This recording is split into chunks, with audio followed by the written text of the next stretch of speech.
In this video, we're going to take a look at volumes of revolution about the y-axis.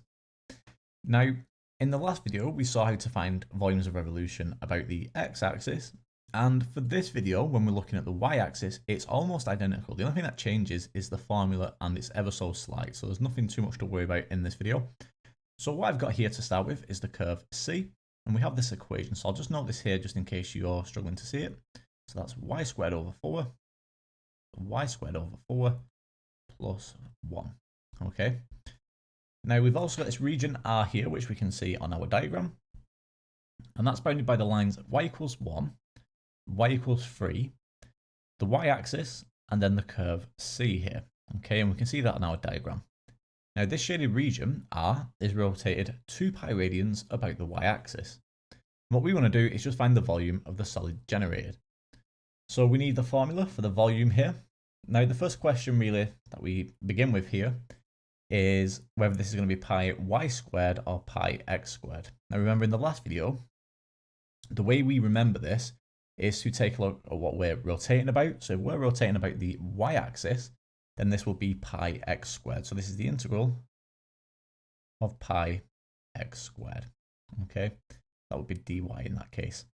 So the variable that we're taking here inside the integral, that's the opposite of what we're rotating about. So if we're rotating about the y-axis, it's pi x squared. And if we're rotating about the x-axis, then it's pi y squared. Okay, so that's the formula that we need. So we've got pretty much everything we need. We can also note the limits here as well, because we do need the limits, and we can get them from looking at the diagram. Now our lower limit must be this 1 here, and our upper limit must be this 3. So the lower limit is 1, and the upper limit is 3 there. Now we've also got this x squared here, where we've got x equals y squared over 4 plus 1. So let's find x squared first, just so we can substitute that in straight away. So x is y squared over 4 plus 1. So if we get x squared, that means we're squaring both sides here. So we're going to square this, which is the same as just expanding double brackets here. So if I just write that out straight away with double brackets, I've got y squared over 4 plus 1 times y squared over 4 plus 1. Okay. Now if I expand this using FOIL or any method that you're familiar with to expand double brackets, so y squared over 4 times y squared over 4, well, that would give me y to the 4 over 16. I've then got y squared over 4 times 1, so that would give me y squared over 4. But then I've also got another y squared over 4, because if I do 1 times y squared over 4, we get again y squared over 4. So I've got 2 lots of y squared over 4. So 2y squared over 4. But notice that's the same as y squared over 2. Okay, so plus y squared over 2. And what I've also got here is 1 times 1, giving me 1 there. So we've got x squared here. So we can now substitute into the formula for the volume of a revolution. And again, just like we did in the previous video, I'm going to take pi out here because remember pi is just a constant, so we can apply linearity. So v in this case is the integral from 1 to 3. I forgot to take pi out. I do this every time. Let's try again.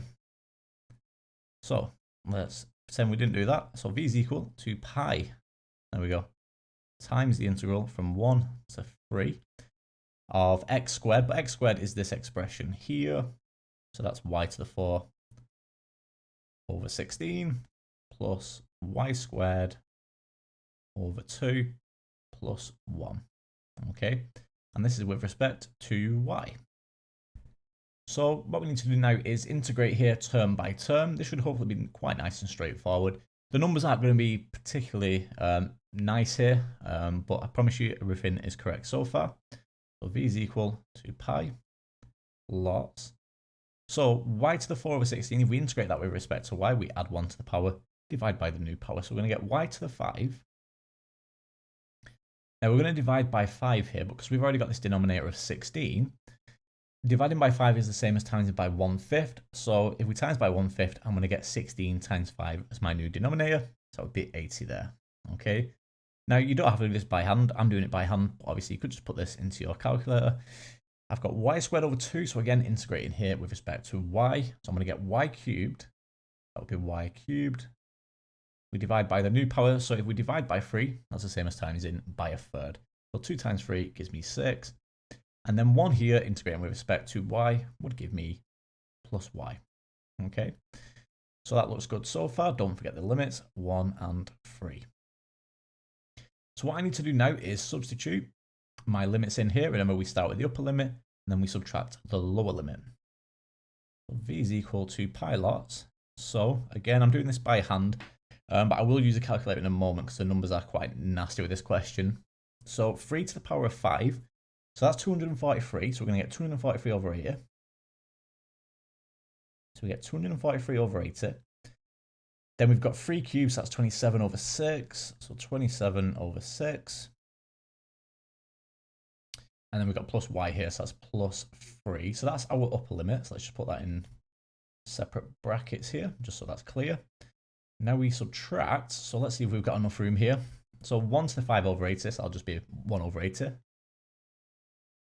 That's 1 over 80. Then we've got y cubed over 6. So if y is 1, 1 cubed would be 1. So I get 1, 6. That's 1 over 6. And then finally plus y. So that would be plus 1. Okay, so just about enough room there.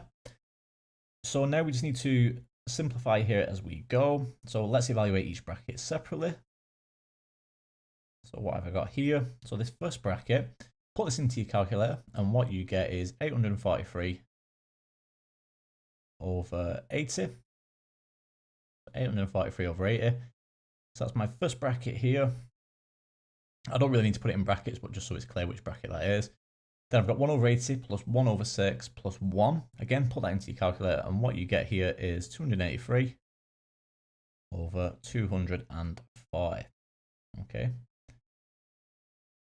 So again, I just need to evaluate this now in my calculator. And if you do this, what you get is v equals pi lots of 1123 over 120. So in that case, v is equal to 1123 pi over 120. Okay. And there we have it. That's our solution. So like you can see, there is a lot of work, but that is our solution here at the very bottom. So let's try and highlight this. There we go. Okay, there we have it. So that's our solution to the first example. Let's take a look at one more example here. Now this one's slightly different. So what we've seen for all the examples so far is that we usually have a diagram.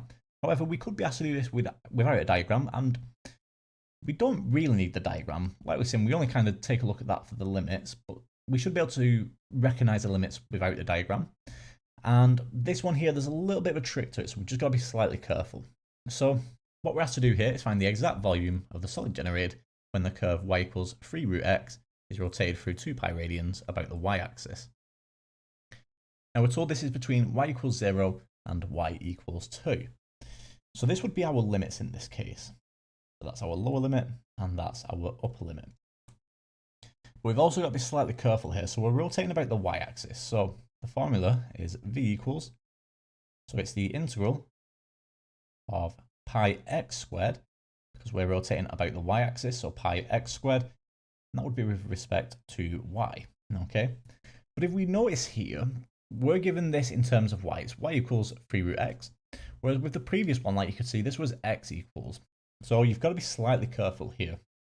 So what I need to do is take this equation for the curve and rearrange it so it's in terms of x. Okay, so that should be quite straightforward to do.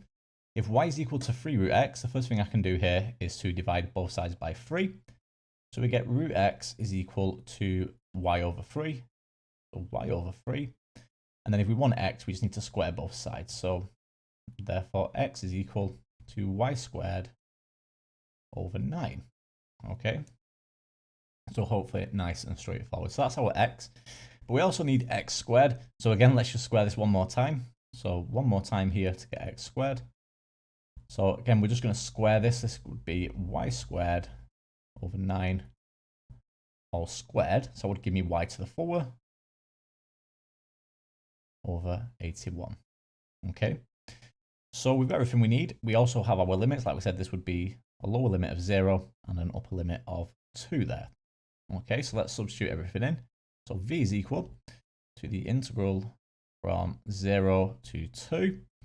I should have took the pi outside. We'll do it in a moment. Let's just put everything in full. So pi lots of x squared, which is y to the 4 over 81 with respect to y. Now let's take the pi out in front. So v is equal to pi lots of the integral from 0 to 2 of y to the 4 over 81. Okay, with respect to y. So again, it should be hopefully straightforward integration here. Add 1 to the power, divide by that new power. So v is equal to pi lots of y to the 5, so y to the power of 5. And again, we're dividing by 5 here, so that's the same as times by 1/5. So if our denominator here is 81, we're doing 81 times 5, and that will give me 405. Okay, so 405 there. And that looks okay so far. Don't forget the limits here of 0 and 2. So let's just double check so far. So y to the 4 over 81, add 1 to the power, divide by the new power. Yeah, good. So everything's okay here. So at this point here now, we're speeding through this one. All we need to do is just substitute our limits in. So we're going to get pi lots of y to the 5 here. So if y is 2, that's 2 to the 5. So 2 to the 5 over 405. And when I substitute in the lower limit here, well, that's just going to be 0 because it's 0 to the 5, which is 0, divided by 405, which will just be 0. So all I get left with here is pi lots of 2 to the 5 over 405. So that's pi times 32 over 405. And then obviously just multiply through here. So we get 32 pi over 405 there. And there we have it. So that's our solution. So that brings us to the end of this video. In the next video, we're going to take a look at adding and subtracting volumes.